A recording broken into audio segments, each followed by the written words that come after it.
Good morning. So I know I wasn't able to get our history video for yesterday, so you watched Mrs. Campbell's, but I do have a little bit of reading to go along with your note-taking for today. We're going to be hearing another side of the story of John Rolfe. So remember, John Rolfe is the one who ended up marrying Pocahontas, and you read about him yesterday. And you're going to continue hearing about him in this section of Story of the World today, and also more about indentured servants and about tobacco trade. So that's going to get into some of the same things you just read about, but from a different perspective. So let's read Story of the World together.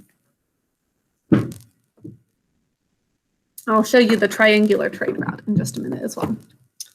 Now, the English wanted New Amsterdam, which is now New York, because the rich fur trade could make money for England. So far, the other English settlements in America hadn't produced much wealth. Now, King James had hoped that the Jamestown colonists would find gold. But the rich soil of Virginia held no jewels or precious metals.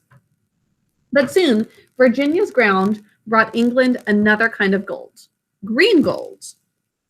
So, what do you think that means, green gold? Having to do with their farming, that's right.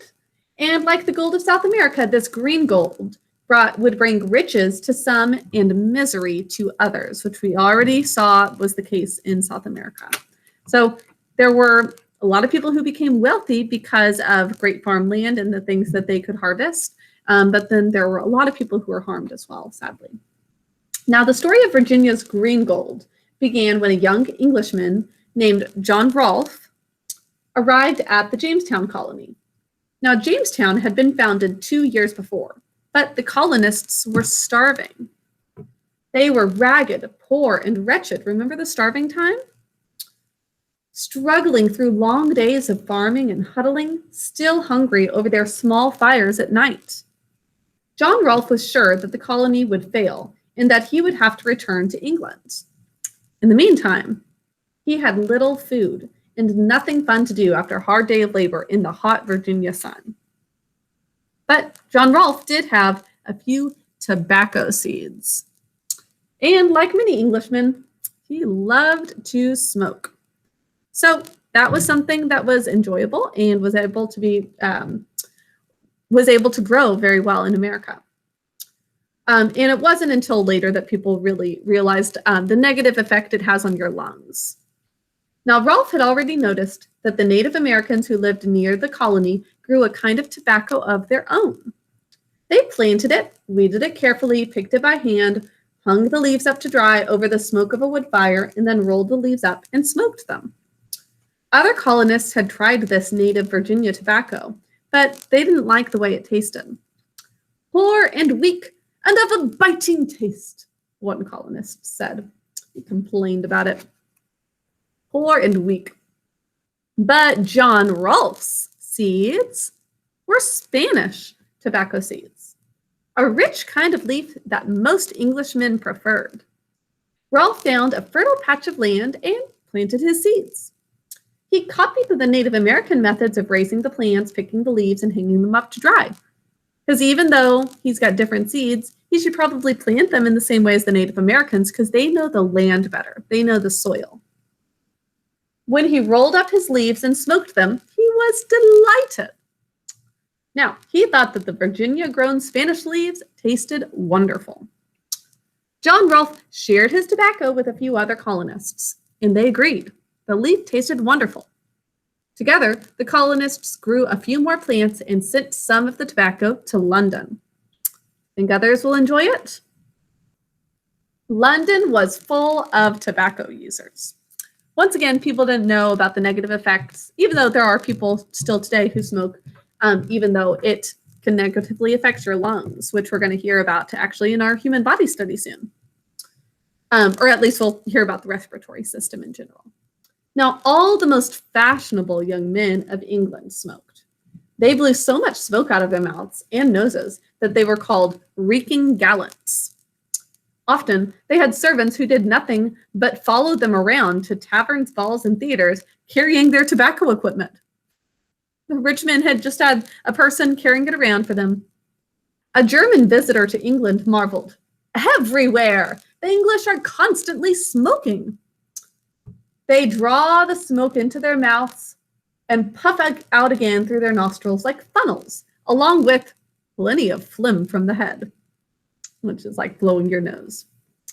Now, but until now, the English had been forced to buy tobacco from the Spanish. And Spain and England were continually at war.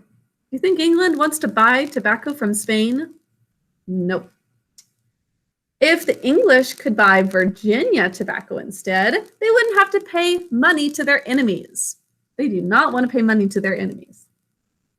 Now, London smokers purchased all the tobacco that the Jamestown colonists sent and exclaimed over the new leaf, "No country under the sun may or doth afford more pleasant, sweet, and strong tobacco."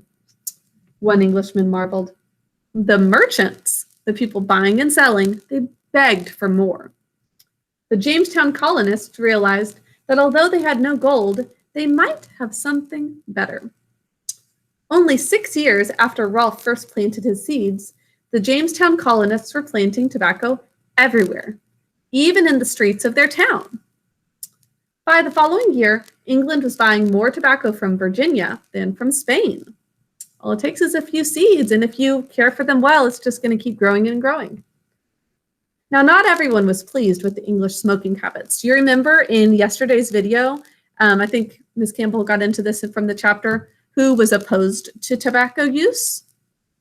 King James, that's right, the person who Jamestown is named for.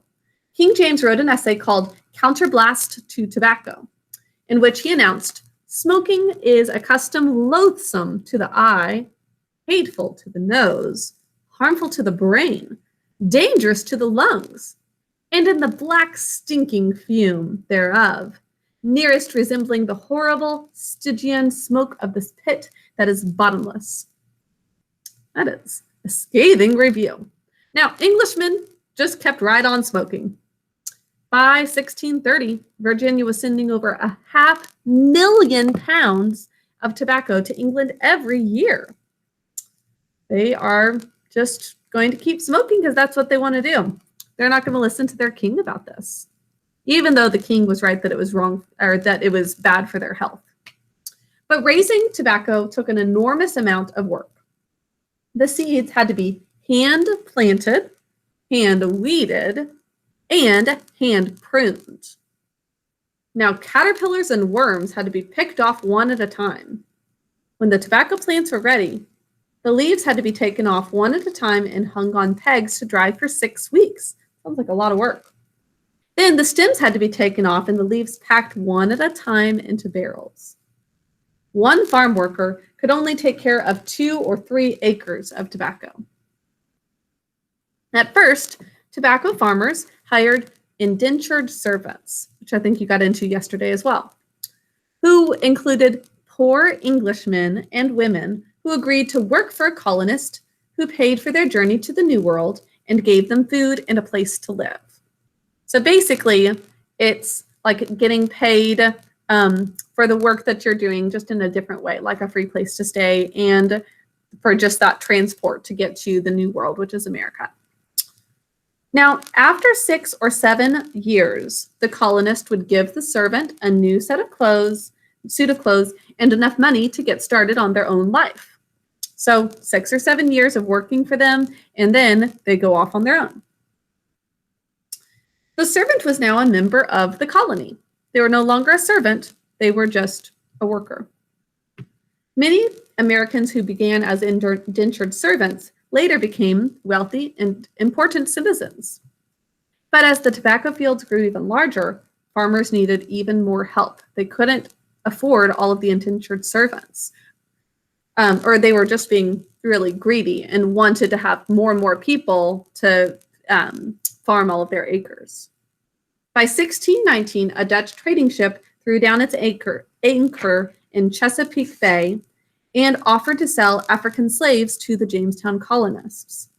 The colonists bought 20 slaves and put them to work in the tobacco fields. So this was the trade route. So some were indentured servants, but these people are different, that were traded over And maybe they would eventually have freedom, but they were bought rather than being basically paid to work.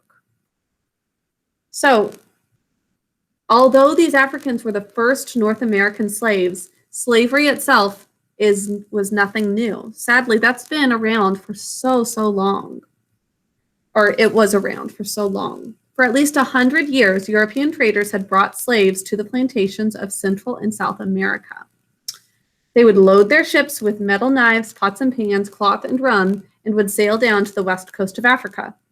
There, they would dock their ships and meet with African war leaders who had taken members of other African tribes as prisoners of war. Prisoners of war means when you're in battle and war with another country, that the people that you take captive become your prisoners, and then they sold them off. There were prisoners of war who were enslaved in the Roman Empire too. Now, the war leaders would trade these prisoners for the European goods. Then the European ships would sail across the Atlantic to the West Indies, the islands of Central America, trade the slaves for sugar, molasses, and cotton, and sail back to Europe. So this became known as the triangular trade because the ships followed a triangular pattern. So there's that Virginia to Europe tobacco trade, and then this is the triangle between Portugal, the West Indies, and Africa.